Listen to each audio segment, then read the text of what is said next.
বাসার চারিপাশে অনেকগুলো কম্পিউটারের দোকান আছে, শপিং মল আছে। কিন্তু সেখানে আমি এটা সলিউশন পাইনি এবং তারা যে ধরনের কথা বলেছে আমি নিজের মেন্টালি স্যাটিসফ্যাকশন হয়নি। আসলে আমি আসছি মিরপুর গোল চত্বর থেকে। তো এরোর সলিউশন এটা আমি শুনেছি আমার এক বন্ধুর মাধ্যমে। তো আজকে এসেছি। আসার পরে আমার এই কম্পিউটার আসুস কম্পিউটারের ডান সাইডটার বডির একটা হিংস ভেঙে গেছিল।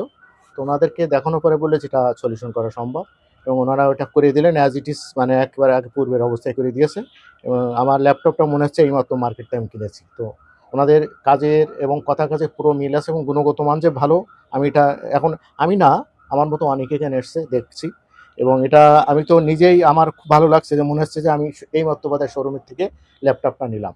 তো যাই হোক, ওনাদের ডে বাই ডে আরও ভালো কিছু করুক। মানুষ যদি আমি বলবো যদি কারোর যদি এরকম সমস্যা হয়, আপনারা এখানে নির্দ্বিধায় চলে আসেন। আমার বাসার চারিপাশে অনেকগুলো কম্পিউটারের দোকান আছে, শপিং মল আছে। কিন্তু সেখানে আমি এটা সলিউশন পাইনি এবং তারা যে ধরনের কথা বলেছে আমি নিজের মেন্টালি স্যাটিসফ্যাকশন হয়নি। তো এখানে আসার পরে যেটা দিয়েছে আমি 100% স্যাটিসফাইড এবং ওনারা ভবিষ্যতে ওনাদের আরও সাফল্য আসুক এই দোয়া করি।